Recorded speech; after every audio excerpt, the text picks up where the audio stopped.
Nicolau Santos, nascido e criado em Luanda, onde só voltou em missões oficiais, um angolano de segunda geração. Não foi fácil adaptar-se à vida cá em Portugal e quando cá chegou com 20 anos, em 75, é conhecida uma frase sua.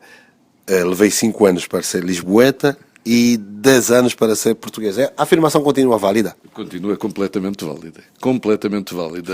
Eu tenho muita consciência de que os meus primeiros 5 anos em Lisboa, foram muito difíceis e depois, enfim, acabei o curso universitário que estava a tirar, que tinha vindo de Angola já no 3º ano, mas aqui tive de voltar ao 2º ano por causa das equivalências. Acabei o curso em Lisboa, mas os primeiros 5 anos foram claramente muito difíceis. Só para ter uma ideia, um aspecto caricato, eu quando vim de Angola trazia um cabelo afro, completamente afro. Bom, e o que aconteceu é que nos primeiros meses caía-me tanto cabelo cada vez que eu tomava banho que tive de cortar o cabelo. Pronto, deixei de ter uma cabeleira afro porque a mudança foi radical. O estilo de vida, da comida, eu fui viver para o outro lado, para o Pragal, portanto a parte de cima da Almada. Tinha-me de levantar todos os dias às 5h30, às 6 da manhã para estar na universidade às 8, apanhar autocarros, barcos, etc. E, portanto, foi uma alteração completa. Depois, viveu também com o rótulo de retornado? Não, isso eu recusei sempre, porque eu sempre achei que havia uma distinção entre os retornados e os devolvidos. Os retornados são os que tinham ido para lá e tinham voltado. Eu já lá estava, de segunda geração, como aliás foi dito. E, portanto, eu tinha, quando muito sido, devolvido à origem. E, portanto, essa foi a diferença. Não, eu nunca senti isso, sempre me recusei. Aliás, a minha mãe e o meu pai também. Nunca recorremos ao IAR, nunca nos envolvemos em atividades de contestação, etc. Tivemos sempre bastante longe disso, sobrevivemos a isso, felizmente, e nunca me senti retornado. E continuo-me a sentir meio angolano, pelo menos. Angolano para toda a vida. Sim, não há, eu enfim, a minha atual mulher, que é portuguesa, embora tenha nascido em Moçambique, não compreende como nós, um grupo de amigos, que veio todos de Angola, que adoramos comer moamba, por exemplo. Acha que ela é uma excelente cozinheira, acha que a moamba não é uma comida muito elaborada. Eu acho que é a melhor comida do mundo, mas enfim, não há volta a dar. E, portanto, uma moamba é sempre qualquer coisa de extraordinário e é o que nos reúne à mesa, e os amigos, e a música, e a poesia, falar de Angola, enfim, é isso. Nicolau ainda guarda memórias daqueles tempos em Luanda, do bairro em que bairro é que nasceu e cresceu?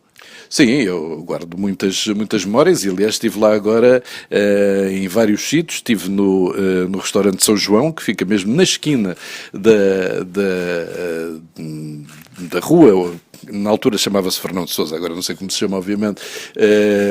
Perto do Guilherme Alencastre, do antigo liceu, ali perto. São 2 prédios de 3 andares, morávamos no último andar. Nessa rua o meu pai foi atropelado uma vez a sair de casa, portanto lembro de tudo.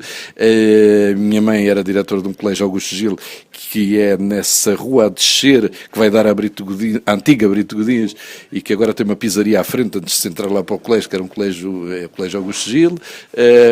Lembro-me de tudo, é evidente. Depois fomos viver para a Rua Barbosa do Cais, que tinha a farmácia Maculuce de um lado e a Sagrada Família do outro. Enfim, a Bahia está lindíssima. A Bahia hoje em dia está muito melhor do que existia, está muitíssimo mais bonita. O Nicolau faz parte daquele grupo de Nozes do Maculuce. Eu gosto de me intitular Nozes do Maculuce, mas enfim, acho que é um pouco exagerado porque o grupo Nozes do Maculuce tem uma história de libertação, obviamente, que eu não tenho, mas eu vivia na rua do Maculuce, na farmácia Maculuce, e portanto gosto muito do bairro de Maculuce. Nicolau, quem nasceu para ser jornalista não chega a banqueiro. Perdeu a banca, mas ganhou o jornalismo. Bom, isso é uma história muito curiosa, porque eu quando acabei de me formar, em 1980, cheguei a casa e disse à minha mãe, o meu pai tinha entretanto falecido, cheguei a casa e disse: mãe, tirei o curso, agora vou ser jornalista. Bom, a minha mãe quase que desmaiou e durante anos e anos e anos foi-me dizendo: filho, tu agora podias deixar de ser jornalista e ter um emprego sério, ir, por exemplo, para um banco. Passado estes anos todos e com o que aconteceu aos bancos, eu digo: mãe, apesar de tudo, talvez não tenha sido mau eu ter sido jornalista em vez de ter ido para a banca. O jornalismo é um ofício que entra pela vida, condiciona a vida das pessoas e entra também de forma muito forte na vida das pessoas. Sim, eu não tenho nenhuma dúvida que o jornalismo é uma paixão. Quem vem para jornalista fica jornalista toda a vida. Até a próxima. Obrigadíssimo. Apanha do rosto, uma foto do rosto, apanhaste? Vamos lá. Está bem, continua. E, portanto, acho que o jornalismo é realmente uma das melhores profissões do mundo.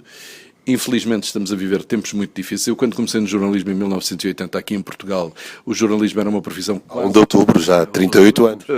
Era uma profissão quase marginal. As pessoas não eram muito bem vistas, as pessoas que estavam no jornalismo não eram pessoas que tinham feito a tarimba, muitas delas não tinham estudos, eram bons jornalistas, mas tinham ido para jornalismo, mas por vocação, mas não por especialização. Depois disso as coisas mudaram muito, houve muitas pessoas com frequência universitária, ou mesmo cursos universitários, que entraram no setor. A entrada das televisões privadas no mercado levou a que os salários dos jornalistas aumentassem muito nos anos 90, final dos anos 80, anos 90. Portanto, o jornalismo conheceu em Portugal um período de ouro nessa altura, passou a ser uma profissão muito respeitada e hoje, infelizmente, estamos a entrar numa fase de declínio muito acentuado. Há uma brutal quebra de receitas na rádio, na televisão, nos jornais. Há uma fuga, quer de leitores, de ouvintes, espectadores, mas também fuga de publicidade para o Google, por exemplo, ou para o Facebook, e isso é dramático. As redações estão-se a despovoar de pessoas com mais experiência, com mais idade, com mais memória, e estão a ser contratados jovens de inúmeros talentos, nomeadamente poderem trabalhar em multiplataformas, mas que não têm uma série de memórias que existem e que são necessárias. Por exemplo, eu lembro que no Expresso, quando morreu o general João Matos, havia 2 pessoas na redação que sabiam quem era o general Matos. Eu e, por acaso, a atual diretora de informação da Lusa, que é a Luísa Meireles, que estava lá. Mais ninguém sabia quem era o general João Matos. E, portanto, isto é para dar uma ideia de que eu não digo que o jornalismo hoje está pior, acho que estes jornalistas atuais a trabalhar nas redes multimédia são de longe muitíssimo superiores à minha geração, têm um problema de falta de memória e falta de condições. Hoje as condições são bastante mais duras para os jornalistas do que foram nos anos 80, 90, até 2000, a partir daí as coisas começaram-se a degradar. Falando disso, Nicolau, eu estive num último congresso de jornalistas portugueses e uma das grandes preocupações foi mesmo a precariedade do trabalho dos próprios jornalistas também. Em Portugal, o abandono da profissão e este facto importante que foi consensual, que é esta ideia das atuais redações em Portugal estarem a ficar sem memória. Esse é um problema crucial. Eu percebo que, face à quebra das receitas, as administrações têm de fazer alguma coisa, mas tem de haver um equilíbrio entre preservar a memória, preservar a experiência, preservar o saber fazer com as novas tecnologias, com a distribuição de toda a informação nas diferentes plataformas, com a produção não só de texto, mas sobretudo de vídeo, hoje em dia, de vídeo, de voz. Isso passou a ser fundamental em matéria de jornalismo, mas eu penso que há uma batalha fundamental a travar. É necessário cada vez mais o jornalismo de qualidade face ao que se passa nas redes sociais e às chamadas fake news. Hoje em dia, as pessoas, há camadas da população que olham ou leem o que está nas redes sociais e acreditam que é verdade absoluta o que está lá. Não tem nenhum filtro de que aquilo não é jornalismo, aquilo não foi confirmado, aquilo não se sabe se é verdade, se não é verdade, mas as pessoas acreditam. E, portanto, acho que o jornalismo hoje em dia é muitíssimo mais importante. Agora, não sei se tem condições para exercer esse papel. Com isso agora deixou de haver esta mediação. O jornalista deixou de ser um mediador entre a informação e o público. Como é que isso se vai acionando? Porque hoje falo que o jornalismo concorre com essas novas formas de comunicação que também vinculam uma certa, entre aspas, informação. Como é que o Nicolau vê isso? É isso como um desafio para o jornalismo ou se calhar perda do seu papel de influência?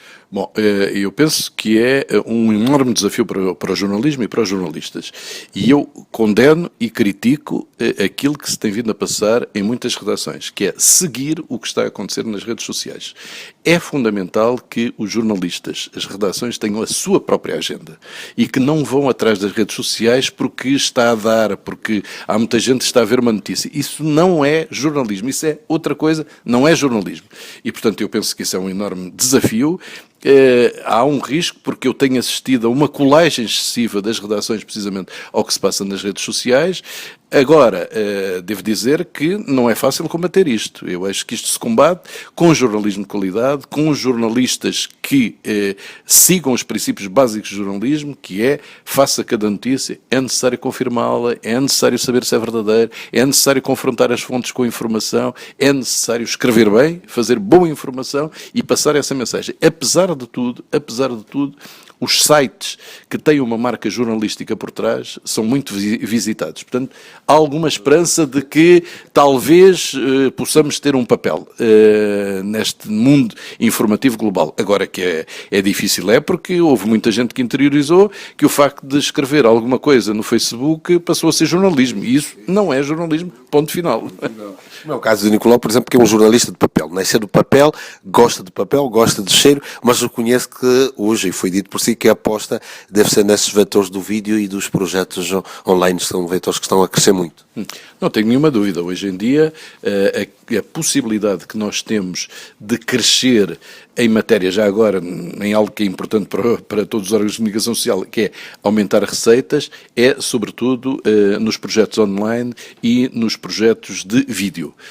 Eu penso que se nós fizermos boas histórias que possamos passar nessas duas plataformas, elas terão leitores e haverá entidades interessadas, outros órgãos de comunicação social, ou mesmo que não sejam de comunicação social, interessados em patrocinar ou em pagar por esses conteúdos. Nós aqui, por exemplo, na Lusa, nós definimos uma estratégia que me parece que é importante para Angola, mas é importante também para nós, ou seja, que é aumentar a nossa produção claramente em Angola, quer de texto, quer de vídeo, e depois legendá-la em inglês, transformá-la em inglês e vendê-la a grandes operadores internacionais. Há um enorme interesse hoje em dia pelo que se passa em Angola, do ponto de vista político, económico, social, etc.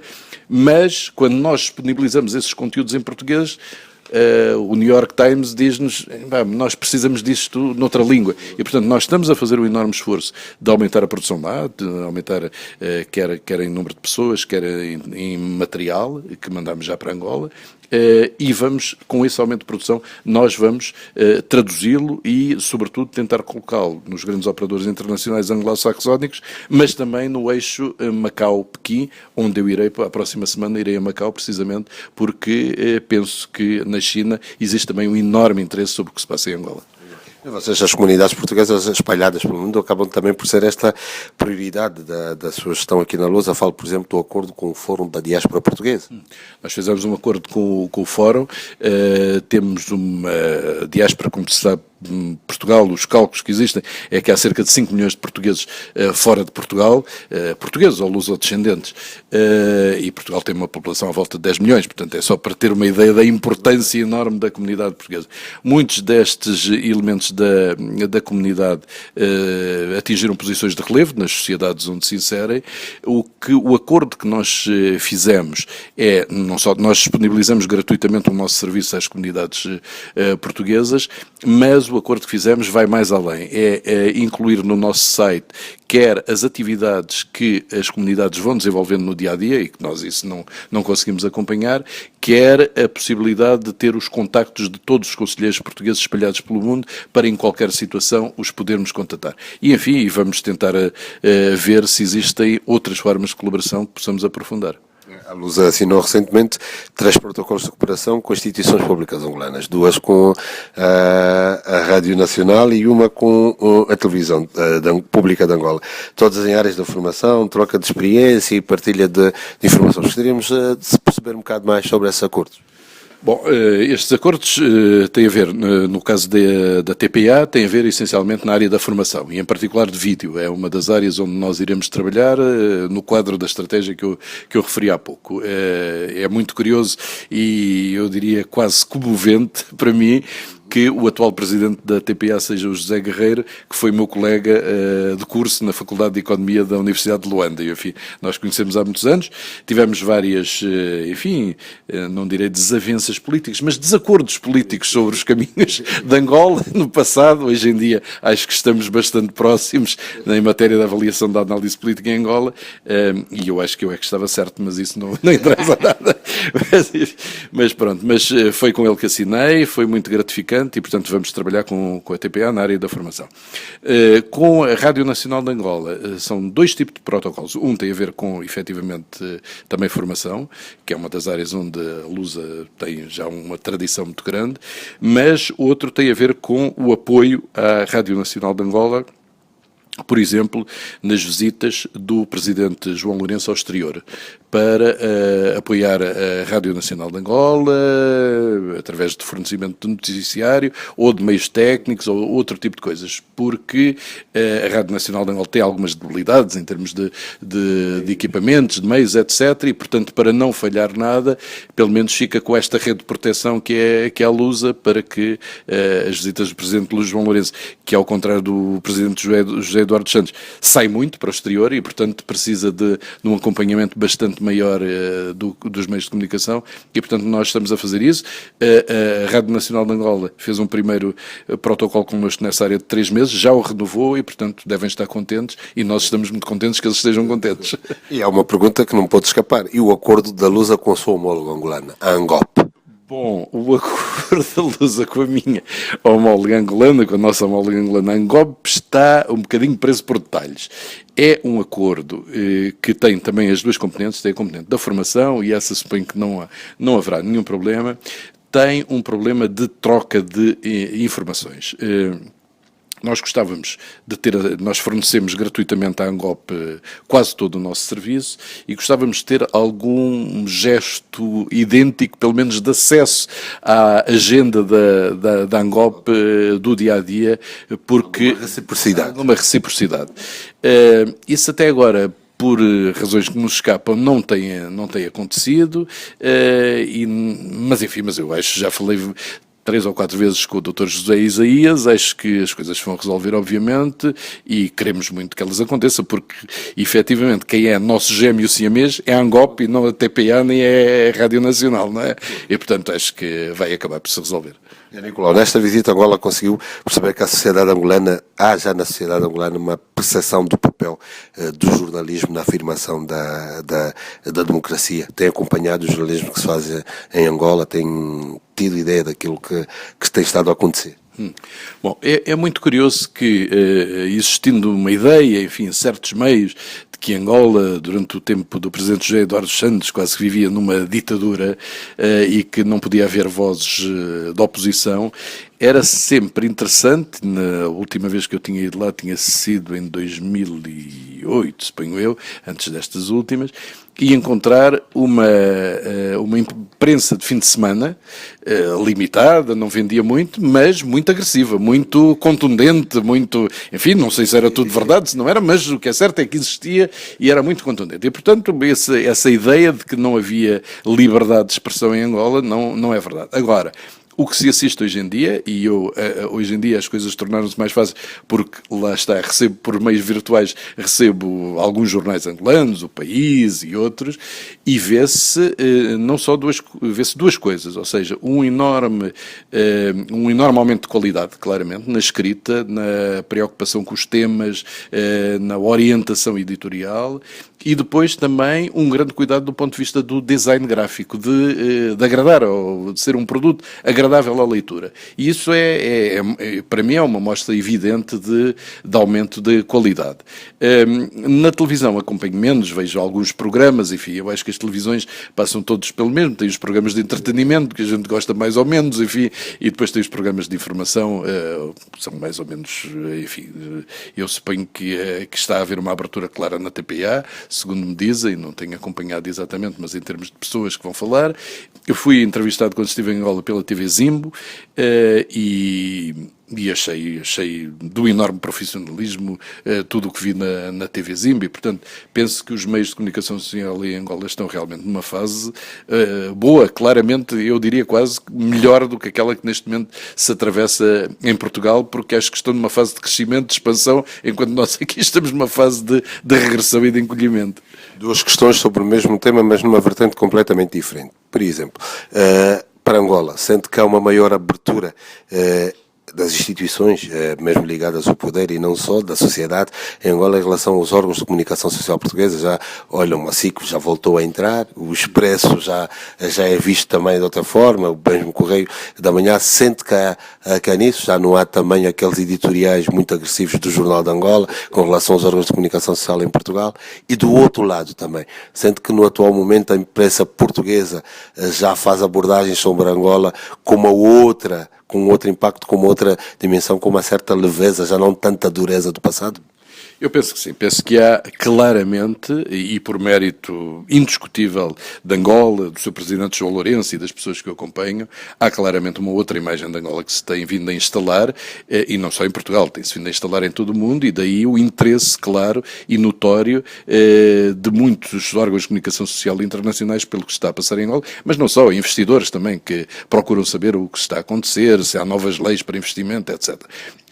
Eu diria que, enfim, o meu caso, que eu acho, posso dar o exemplo, enfim, passando a imodéstia, há 2 ou 3 anos fui alvo de um editorial do Jornal de Angola, onde era apelidado do vómito luso-angolano, e agora, quando fui a Angola, fui não só recebido pelo diretor do Jornal de Angola, como entrevistado pelo Jornal de Angola, como tive uma fotografia na primeira página e como nos altos e baixos saía a subir no Jornal de Angola. Portanto, claramente as coisas mudaram, pelo menos no Jornal de Angola mudaram claramente.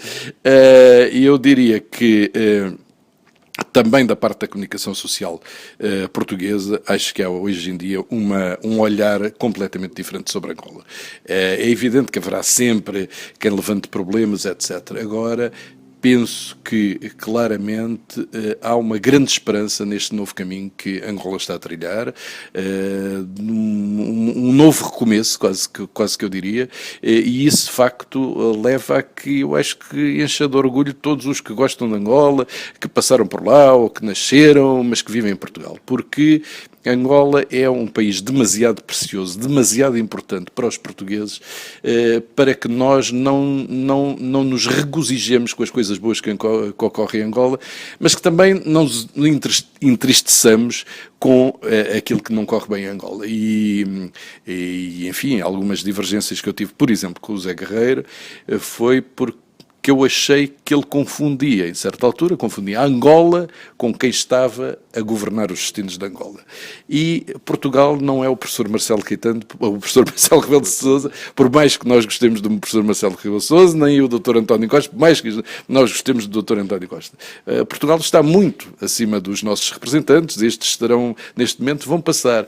Em Angola houve uma altura em que parecia que nunca iria acontecer outra situação senão a família José Eduardo dos Santos governar Angola. E, portanto, eu acho que os últimos anos foram particularmente penosos para quem gosta de Angola, quando se viu que o filho do presidente era nomeado para o Fundo Soberano, a filha do presidente era nomeada para a presidentação de Angola. Eu acho que isso, para quem pensa que deve haver uma distinção clara entre quem governa e depois quem dirige as empresas, quem atua e que deve atuar do ponto de vista profissional, eu penso que esses momentos foram momentos muito difíceis e que levaram a muita crítica daqui de Portugal e dos meios de comunicação portugueses em relação a Angola. Acho que hoje em dia todos os sinais são ao contrário disso e Angola hoje gosta. Essa questão que eu ia lhe perguntar, como é que olha para a governação hoje em Angola? Bom, eu penso que eu estou surpreendido, em primeiro lugar, com o ritmo das mudanças, ou talvez antes disso, eu estou surpreendido, porque havia muitas dúvidas se o presidente João Lourenço não teria feito vários pactos com o presidente José Eduardo dos Santos, de deixar as coisas no mesmo como estavam durante 3 anos ou 2 anos, etc., não tocar em ninguém, não mexer em ninguém. Portanto, em primeiro lugar, provou-se que o presidente João Lourenço pensa pela sua cabeça e atua por si. Em segundo lugar, que não pactua e que tinha uma análise muito crítica sobre a situação que se vivia, o que é, enfim, eu acho que só abona em favor dele. Em terceiro lugar, a rapidez com que ele tem atuado em relação a uma série de setores e de áreas. E, em quarto lugar, a profundidade com que o tem feito. Se nós olharmos um pouco, e mesmo à distância de 7.000 km para o que se passa em Angola, eu diria que praticamente todos os apoiantes principais do ponto de vista económico, militar do presidente João Lourenço foram afastados ou estão na penumbra neste momento. E, portanto, isto era impensável há 2 anos. O presidente João Lourenço leva 1 ano de mandato e, portanto, é extraordinário o que ele tem feito, é extraordinário as novas definições que ele fez de políticas estratégicas a nível internacional e é extraordinário o facto de ele ser, hoje em dia, um presidente que está não só muito mais próximo da população angolana, como um presidente que é altamente cosmopolita e que tem visitado um conjunto de capitais internacionais, obviamente, tentando encontrar apoios para Angola, que são necessários, porque Angola vive uma fase difícil, como muitos países vivem, que ele herdou, uma situação que ele herdou, mas que está a tentar mudar. Portanto, eu diria que o presidente João Lourenço é, neste momento, um exemplo de que as democracias podem funcionar em África e que as pessoas fazem toda a diferença. E o presidente João Lourenço está a fazer toda a diferença ao que se passou, eu não diria nos últimos 37, 38 anos, porque acho que é demais, porque houve fases muito boas do presidente José Eduardo dos Santos, mas seguramente nos últimos 4, 5 anos é radicalmente diferente. E esse combate, essa ideia do combate à corrupção, o nepotismo, a impunidade, acabam por ser, e estão a ter efeitos práticos e, de certa forma, acabam por ser uma estratégia acertada. Eu não tenho nenhuma dúvida sobre isso. Uma das imagens que pesava mais negativamente sobre Angola eram as sucessivas acusações de corrupção, de compadrio, enfim, de haver sempre alguém que tinha de receber uma percentagem dos negócios, etc. E hoje em dia isso está claramente afastado. Aliás, o caso mais notável é o facto do anterior Ministro dos Transportes ter sido destituído e não sei se está mesmo detido neste momento, não é? Está a ter do ex-presidente, enfim, e portanto ter sido afastado também a pessoa que estava à frente da Fundação José Eduardo dos Santos, enfim, eu acho que os sinais vão todos no sentido correto, é que é impressionante, uma pessoa até podia dizer, bom, está bem, acertou umas vezes e errou outras, bom, eu penso que até agora não errou de certeza tudo o que fez, e portanto espero que continue, desejo longa vida. Uma das exonerações do exonerador implacável que eu creio que ter visto na altura o seu comentário e que mais admirou foi um mês depois da exoneração de Isabel dos Santos do cargo de PCA da Sonangol. Não esperava que fosse tão cedo. Não esperava que fosse tão cedo e porquê? Porque, ao contrário de outras pessoas que rodeavam o presidente José Eduardo dos Santos, a engenheira Isabel dos Santos tem uma reputação de competência nas áreas onde está. É evidente que eu sei bem que algumas dessas áreas onde ela entrou porque tinha alguém por trás, tinha um privilégio de nascimento, obviamente. Não tenho dúvida sobre isso. Mas se falar, por exemplo, com alguns dos gestores, empresários aqui de Portugal com quem ela tem relações, todos eles dizem que ela está a um nível top europeu, mundial, etc. Portanto, ela tem uma reputação de competência nas áreas onde se coloca. Eu penso que foi um enorme erro ela ter aceitação de Angola e não sei se a decisão não foi determinada um pouco por desespero, por não haver ninguém e por o presidente José Eduardo dos Santos precisar de alguém de absoluta confiança para ir para a ação de Angola, como se sabe, era, e suponho que ainda continua a ser, a principal geradora de recursos para o Estado angolano, para o orçamento angolano, etc. Mas penso que foi um enorme erro ela ter aceito, misturar os seus negócios privados, embora alguns como beneplacito do Estado, meter-se numa área claramente pública. E, portanto, eu diria que face a essa imagem que ela tinha, às alterações que tinha vindo a fazer dentro da zona de Angola, ela era, depois do presidente José Eduardo dos Santos, a pessoa mais poderosa em Angola. Não tenho grande dúvida sobre isso. E, portanto, o seu afastamento, ao fim de tão pouco tempo, foi um sinal inequívoco de que, em primeiro lugar, o presidente José Eduardo Lourenço, o presidente João Lourenço, não era um factótum do presidente José Eduardo dos Santos, e que não ia ter contemplações com situações dúbias que pudessem indiciar casos de compadrio, de corrupção, etc. E, portanto, foi surpreendente, mas foi um enorme sinal para toda a comunidade internacional. E eu suponho que foi a partir desse momento que o presidente João Lourenço ganhou as suas esporas de cavaleiro, como se diz, e passou a ser olhado de outra maneira por todo o mundo. Mas qual pode ser o papel agora de Isabel dos Santos na governação de João Lourenço, uma vez que ainda é empresária mais rica de Angola, é uma peça ainda importante no xadrez ou não? Eu penso que a engenheira Isabel dos Santos nunca tinha manifestado ambições políticas, não é? Eu penso que ela está virada para os seus negócios e que será nessa base que irá continuar a desenvolver a sua atividade. Eu penso que se chegar à conclusão que ela não teve, enfim, não para gerir os seus negócios, não praticou atos ilegais. Eu penso que é importante para Angola ter empresários que tenham capacidade de criar coisas, de ter empreendimentos, de dar emprego. Eu suponho que os supermercados Candando dá emprego a muita gente. Enfim, exatamente, a Unitel e por aí fora, que é uma operadora de telecomunicações importantíssima em Angola.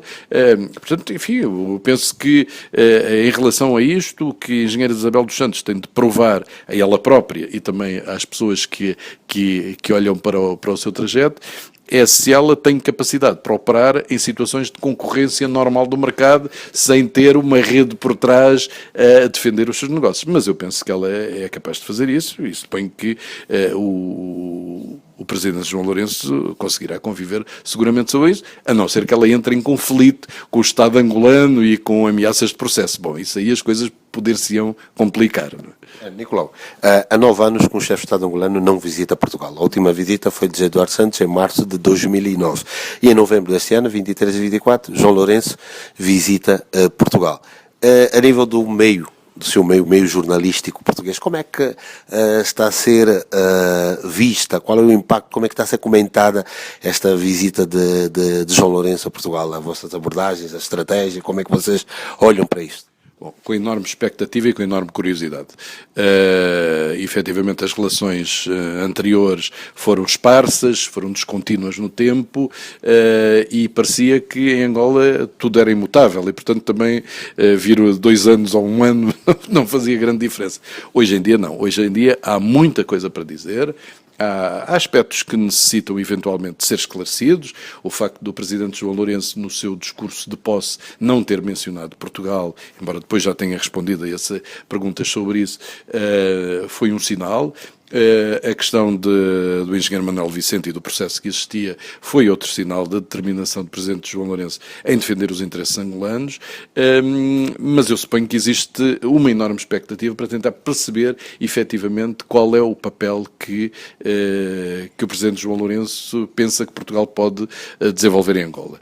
É um facto, tanto quanto se sabe, que nos últimos 6 meses ou no último ano terão saído de Angola muitos portugueses que trabalhavam lá, porque as empresas entraram em dificuldade, deixaram de pagar, etc. Mas, apesar de tudo, existem muitas empresas angolanas a trabalhar em Angola, muitas empresas portuguesas a trabalhar em Angola, muitas empresas portuguesas a exportar para Angola, muitos portugueses a trabalhar em Angola, e eu penso que isso não vai desaparecer de um dia para o outro.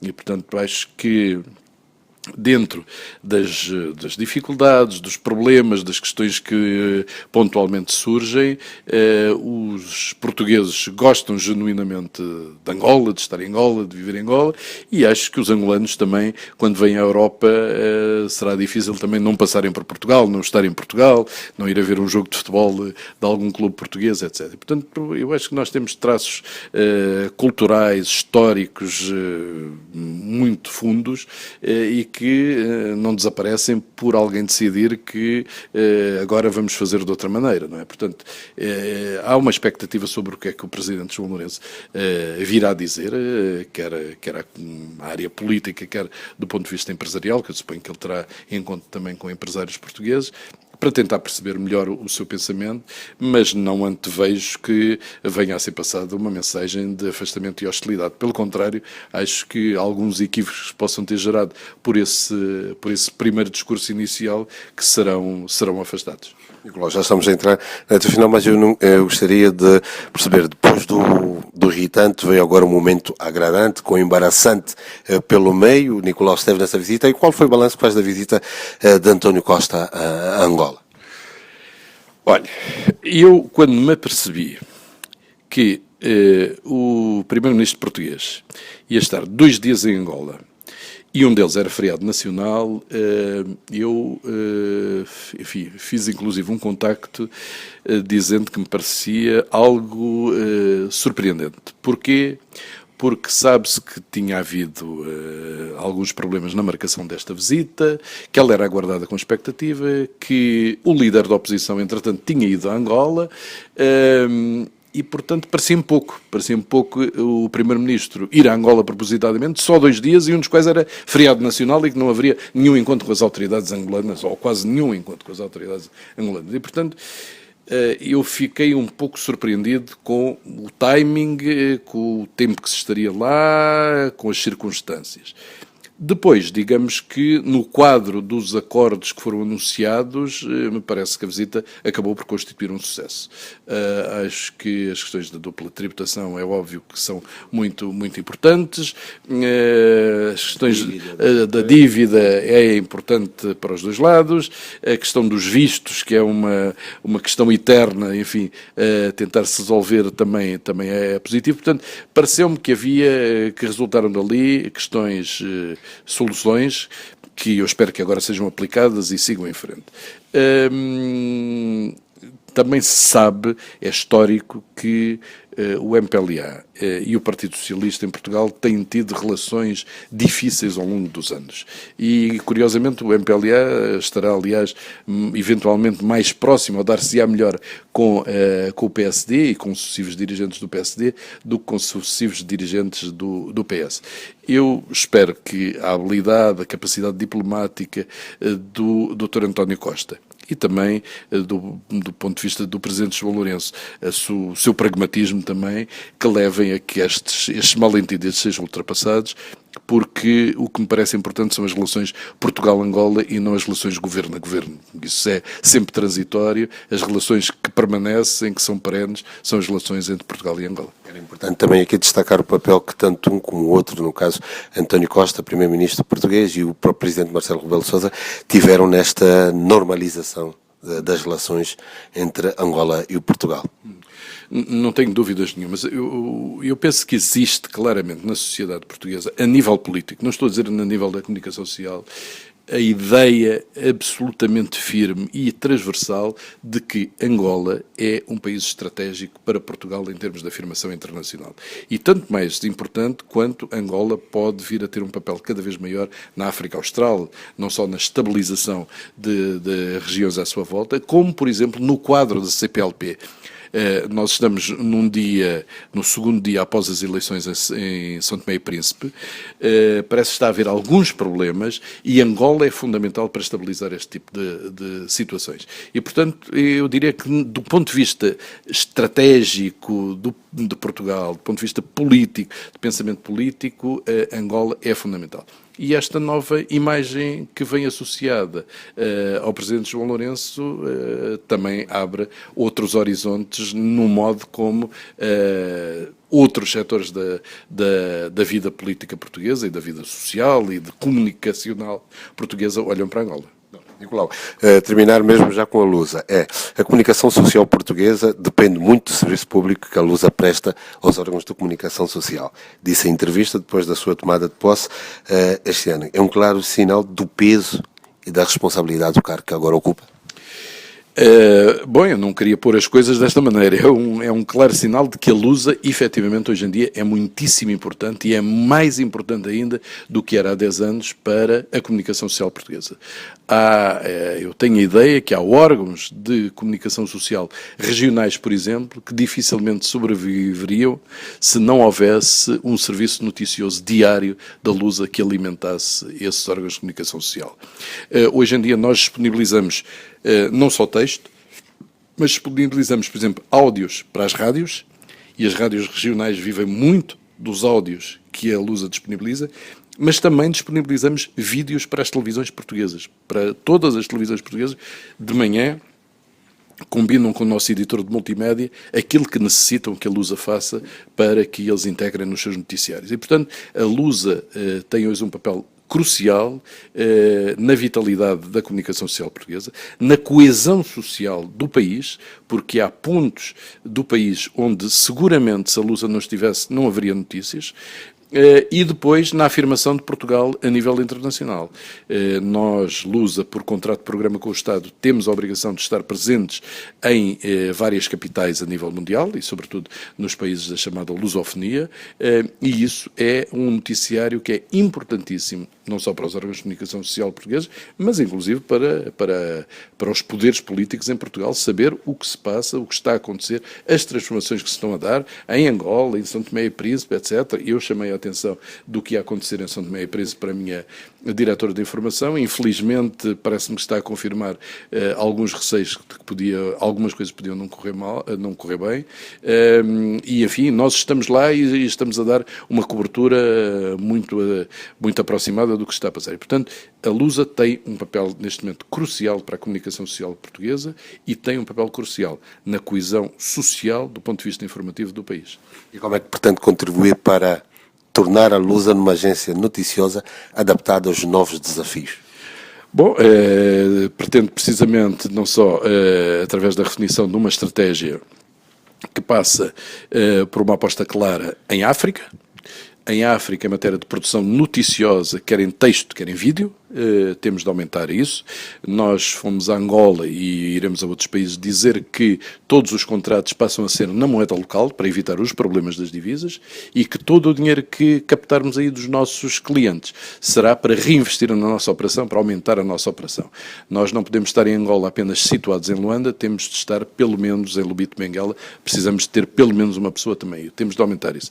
Temos de aumentar esse noticiário e temos de depois transformar esse noticiário em inglês, esses vídeos em inglês, com legendagem, com dobragem, etc. Porquê?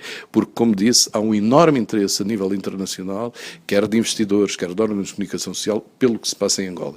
E esse interesse é do Ocidente, mas é o interesse também da China. E, portanto, nós iremos agora, como disse, para a semana a Macau, e depois eu irei a Pequim, anunciar também o aumento da nossa operação em Macau e em Pequim, e dizer-lhes que uma das nossas grandes apostas é precisamente em África, é precisamente em Angola, e que nós disponibilizaremos esse noticiário, sobretudo em inglês, porque é mais fácil para eles terem acesso ao que se passa nesses países. Em termos gerais, vai reinventar a casa? Bom, não diria que vou reinventar a casa, eu acho que isso são coisas de bom senso. Nós, como disse, estamos a olhar para o mercado português, estamos a ver que os nossos clientes em português no continente estão todos em situação de dificuldade, pedem-nos sempre para renegociar as avanças para baixo, nunca nenhum nos aparece a dizer que querem pagar mais pelas avanças, e portanto nós temos de olhar para o negócio futuro. Nós recebemos cerca de 15 milhões de euros com IVA, portanto são à volta de 13 milhões do Estado, uma indemnização compensatória para cumprir este contrato, programa com o Estado, e temos cerca de 4 milhões de receitas próprias, o que com o IVA também dará à volta de 3 milhões e qualquer coisa. Temos de aumentar as receitas próprias, porque não estou a ver que o Estado português nos vá aumentar muito a indemnização compensatória. Portanto, temos de aumentar as nossas receitas próprias. E, portanto, para aumentar as receitas próprias, nós temos de ir para sítios onde nós pensamos que podemos ter clientes interessados naquilo que fazemos. E eu penso que aqueles clientes que estão interessados e que têm dinheiro para pagar são clientes que estão interessados nas notícias, na informação que nós possamos produzir em África, em particular em Angola, e são clientes que estarão, sobretudo, são clientes anglo-saxónicos, estarão sobretudo nos Estados Unidos, na Europa, etc., mas também estarão na China. Nicolau, uma coisa que eu percebo, não sei se é a realidade aqui, mas em Angola eu vejo que o trabalho de jornalismo da agência é importante, mas se torna invisível quem o faz. E muitas vezes não é apelativo, que as novas gerações preferem o jornalismo televisivo, radiofónico ou de imprensa, que dá esta visibilidade. Aqui também consegue ser assim? Passa-se a mesma coisa, em termos da saída para o jornalismo da agência, é apelativo para as novas gerações? A Lusa é uma casa que tem uma cultura muito forte, e essa cultura passa pela humildade. Todas as fotografias que publicamos são assinadas pelos fotógrafos da Lusa. Praticamente não assinamos nenhum texto que metemos na linha. Ora, para mim, como jornalista profissional desde 1980, não tenho nenhuma dúvida que é necessário aumentar a notoriedade da agência, e isso passa por os jornalistas da Lusa passarem a assinar as suas peças. Hoje em dia, o jornalismo mudou muito nos últimos anos.